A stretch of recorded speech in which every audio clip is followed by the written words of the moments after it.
Hello friends, welcome to my YouTube channel. ಹೇಗಿದ್ದೀರಾ ಎಲ್ಲರೂ? ಇವತ್ತಿನ ವಿಡಿಯೋದಲ್ಲಿ ನಾನು ಎಣ್ಣೆ, ತುಪ್ಪ, ಬೆಣ್ಣೆ ಏನೂ ಬಳಸದೆ ಚಿಕನ್ ಸಾರು ಮಾಡ್ತಾಯಿದ್ದೀನಿ. ತುಂಬಾ ಟೇಸ್ಟಿಯಾಗಿರುತ್ತೆ. ಇದಕ್ಕೆ ಮಸಾಲ ಕೂಡ ನಾನೇ ಪ್ರಿಪೇರ್ ಮಾಡಿದ್ದೀನಿ, ಯಾವುದೇ ಅಂಗಡಿಯಿಂದ ತಂದು ಮಾಡ್ತಾಯಿಲ್ಲ. ತುಂಬಾ ಟೇಸ್ಟಿಯಾಗಿರುತ್ತೆ ಈ ಒಂದು ರೆಸಿಪಿ. ನೀವು ಕೂಡ ಇದನ್ನು ಒಂದು ಸಲ ಟ್ರೈ ಮಾಡಿ.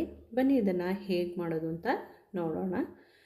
ಮೊದಲಿಗೆ ನಾನಿಲ್ಲಿ 1 kg ಚಿಕನ್ ತೊಗೊಂಡಿದ್ದೀನಿ ವಿತ್ ಬೋನ್ ಇರೋದು. ಈಗ ಇದನ್ನು ಮ್ಯಾರಿನೇಟ್ ಮಾಡಬೇಕು. ಅದಕ್ಕೆ ನಾನು ಅರಿಶಿಣ ಹಾಕ್ಕೊಂಡಿದ್ದೀನಿ ಅರ್ಧ ಟೀ ಸ್ಪೂನು, 2 ಟೀ ಸ್ಪೂನು ಧನಿಯಾ ಪುಡಿ ಹಾಕ್ಕೊಂಡಿದ್ದೀನಿ, 1 ಟೀ ಸ್ಪೂನಷ್ಟು ಖಾರದ ಪುಡಿ ಹಾಕ್ಕೊಂಡಿದ್ದೀನಿ. ಈಗ ಇದಕ್ಕೆ ಶುಂಠಿ ಬೆಳ್ಳುಳ್ಳಿನ ಜಜ್ಜಿ ಸೇರಿಸ್ಕೊಳ್ತಾ ಇದ್ದೀನಿ. ನಾನಿಲ್ಲಿ ಒಂದು 10 ಎಸಳು ಬೆಳ್ಳುಳ್ಳಿ ಹಾಗೆ 2 ಇಂಚಷ್ಟು ಶುಂಠಿ ಹಾಕ್ಕೊಂಡಿದ್ದೀನಿ. ಹಾಗೆ ಸಣ್ಣ ಈರುಳ್ಳಿ ಬರುತ್ತೆ ಅಲ್ಲ, ಸಾಂಬಾರು ಈರುಳ್ಳಿ ಅಂತ ಅಂತಾರೆ, ಅದನ್ನು ಕೂಡ ಹಾಕ್ಕೊಂಡಿದ್ದೀನಿ. ಅದು ಇಲ್ಲ ಅಂತಂದರೆ ಸ್ಕಿಪ್ ಮಾಡಿ.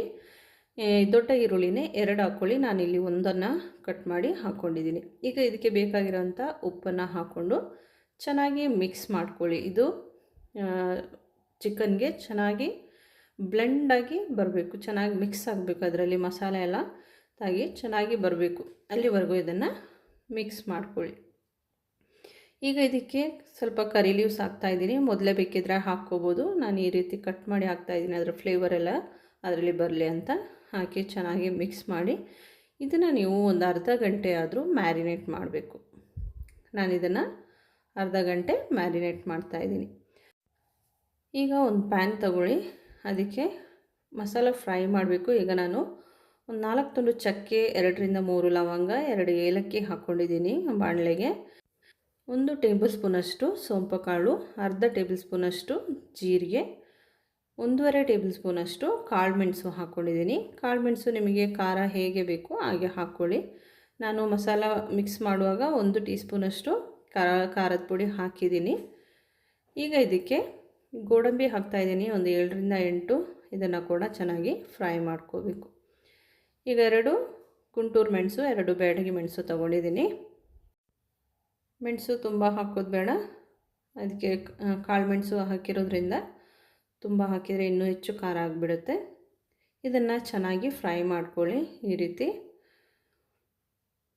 ಮೆಣಸು ಗರಿ ಗರಿ ಆಗಬೇಕು, ಅಲ್ಲಿವರೆಗೂ ಇದನ್ನು ಫ್ರೈ ಮಾಡ್ಕೊಳ್ಳಿ. ಈಗೊಂದು ತಳಗಟ್ಟಿರುವಂಥ ಪಾತ್ರೆ ತೊಗೊಂಡಿದ್ದೀನಿ. ನಾನು ಮ್ಯಾರಿನೇಟ್ ಮಾಡಿಟ್ಟಿರುವಂಥ ಚಿಕನ್ನ ಅದಕ್ಕೆ ಹಾಕ್ತಾಯಿದ್ದೀನಿ. ಸ್ಟವ್ ಆನ್ ಮಾಡ್ಕೊಂಡಿದ್ದೀನಿ. ಈಗ ಇದಕ್ಕೆ ನೀರು ಹಾಕ್ತಾಯಿದ್ದೀನಿ. ಡೈರೆಕ್ಟಾಗಿ ನೀರು ಹಾಕ್ಕೊಳ್ಳಿ. ಇದು ಪೂರ್ತಿ ಮುಳುಗಬೇಕು ಅಂತಿಲ್ಲ, ಒಂದು ಮ್ಯಾಕ್ಸಿಮಮ್ ಹಾಕ್ಕೊಳ್ಳಿ. ಯಾಕೆಂದರೆ ಅಲ್ಲಿ ನೀರು, ಚಿಕನ್ದು ನೀರು ಕೂಡ ಬಿಡುತ್ತೆ. ಅದಕ್ಕೆ ಸ್ವಲ್ಪ 1 ಕಪ್ಪಷ್ಟು ನೀರು ಹಾಕ್ಕೊಂಡು ಮುಚ್ಚಿಡಿ. ನೋಡಿ, 5 ನಿಮಿಷ ಕಳೆದ ಮೇಲೆ ನಾನು ಇದನ್ನು ಓಪನ್ ಮಾಡಿದ್ದೀನಿ. ಇನ್ನೂ ನೀರು ಬಿಟ್ಟಿದೆ, ಚಿಕನ್ದು ನೀರು ಕೂಡ ಇದಕ್ಕೆ ಬಿಟ್ಟಿದೆ. ಇದನ್ನೊಂದು ಸಲ ಚೆನ್ನಾಗಿ ಮಿಕ್ಸ್ ಮಾಡಿ ಪುನಃ ಮುಚ್ಚಿಡಿ. ಈಗ ನಾನು ಫ್ರೈ ಮಾಡಿರೋ ಮಸಾಲೆನ ರುಬ್ಕೊಂಡಿದ್ದೀನಿ, ನೋಡಿ ಪೌಡ್ರ್ ಮಾಡ್ಕೊಂಡಿದ್ದೀನಿ. ಈಗ ಇದಕ್ಕೆ ಟೊಮೆಟೊ ಹಾಗೆ ಹಸಿಮೆಣಸನ್ನು ಹಾಕ್ಕೊಂಡಿದ್ದೀನಿ. ಹಾಗೆ ಪೌಡ್ರ್ ಮಾಡಿಟ್ಟಿರುವಂಥ ಮಸಾಲನೂ ಕೂಡ ಹಾಕ್ಕೊಂಡಿದ್ದೀನಿ. ಒಂದು 10 ನಿಮಿಷದ ನಂತರ ಇದನ್ನೆಲ್ಲ ಹಾಕ್ಕೋಬೇಕು. ಮೊದಲೇ ಹಾಕಿ ಮಾಡೋದಾದರೆ ಮಾಡ್ಕೋಬೋದು, ನಿಮಗೆ ಬಿಟ್ಟ ಆಪ್ಷನ್ ಅದು. ನಾನು ಈ ರೀತಿ ಮಾಡ್ಕೊಂಡಿದ್ದೀನಿ. ಉಪ್ಪು ನೋಡಿಕೊಂಡು ಸ್ವಲ್ಪ ಹಾಕ್ಕೊಂಡಿದ್ದೀನಿ.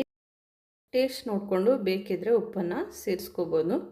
ಈಗ ಇದನ್ನು ಒಂದು 10 ನಿಮಿಷ ಹಾಗೆ ಬೇಯೋಕ್ಕೆ ಬಿಡ್ತಾಯಿದ್ದೀನಿ. ಈಗ ಒಂದು ಜಾರಿಗೆ 1/4 ಕಪ್ಪಷ್ಟು ನಾನು ಮೊಸರು ಹಾಕ್ಕೊಂಡು ಇದನ್ನು ರುಬ್ಕೊಳ್ತಾ ಇದ್ದೀನಿ.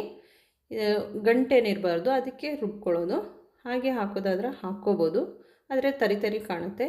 ಇದನ್ನು ಕೂಡ ಹಾಕ್ಕೊಂಡು ಚೆನ್ನಾಗಿ ಮಿಕ್ಸ್ ಮಾಡ್ತಾಯಿದ್ದೀನಿ. ಚಿಕನ್ ಬೆಂದ ಮೇಲೇ ನಾನು ಇದನ್ನು ಹಾಕಿರೋದು. ಇದು ಹಾಕಿ ಒಂದು 5 ನಿಮಿಷ ಕುದ್ರೆ ಸಾಕಾಗುತ್ತೆ, ಸಾರು ರೆಡಿ ಆಗುತ್ತೆ. ಈಗ ಇದಕ್ಕೆ ಕರಿ ಲೀವ್ಸ್ ಮತ್ತು ಕೊರಿಯಾಂಡರ್ ಲೀವ್ಸ್ ಹಾಕ್ಕೊಂಡಿದ್ದೀನಿ. ಸ್ಟವ್ ಕೂಡ ಆಫ್ ಮಾಡಿ ಮುಚ್ಚಿಡ್ತಾ ಇದ್ದೀನಿ. ಈಗ ಇದನ್ನು ಸರ್ವ್ ಮಾಡ್ತಾಯಿದ್ದೀನಿ. ನೋಡಿ ಎಷ್ಟು ಚೆನ್ನಾಗಿದೆ ಕಲರ್ ಅಂತ. ಮನೆಯೆಲ್ಲ ಘಮ ಘಮ ಅಂತ ಇದೆ, ಅಷ್ಟು ಚೆನ್ನಾಗಿದೆ ಈ ಚಿಕನ್ ಕರಿ ಅಂತೂ. ನನ್ನ ಮಕ್ಕಳಿಗೆ ತುಂಬ ಇಷ್ಟ ಆಯಿತು.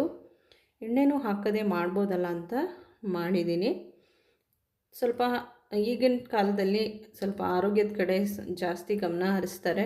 ಆದಷ್ಟು ಎಣ್ಣೆ ಬೆಣ್ಣೆ ಬಳಸೋದನ್ನು ತುಂಬ ಕಡಿಮೆ ಮಾಡ್ತಾರೆ. ಆರೋಗ್ಯ ನೋಡ್ಕೊಳ್ಳೋರಿಗೆ ಇದು ಒಳ್ಳೆ ಸೊಲ್ಯೂಷನ್ನು. ಈ ರೀತಿ ಕೂಡ ಚಿಕನ್ನ ಮಾಡಿಕೊಂಡು ತಿನ್ಕೋಬೋದು. ತುಂಬಾ ಟೇಸ್ಟಿಯಾಗಿರುತ್ತೆ. ನೀವು ಒಂದು ಸಲ ಇದನ್ನು ಟ್ರೈ ಮಾಡಿ. ವಿಡಿಯೋ ಇಷ್ಟ ಆದರೆ ಲೈಕ್, ಶೇರ್, ಕಮೆಂಟ್ ಮಾಡಿ. ಹಾಗೆ ಇದುವರೆಗೆ ನನ್ನ ಚಾನಲ್ ಸಬ್ಸ್ಕ್ರೈಬ್ ಮಾಡದೆ ನೋಡ್ತಾ ಇದ್ದರೆ ಸಬ್ಸ್ಕ್ರೈಬ್ ಮಾಡಿ, ನನಗೆ ಸಪೋರ್ಟ್ ಮಾಡಿ. Thank you for watching.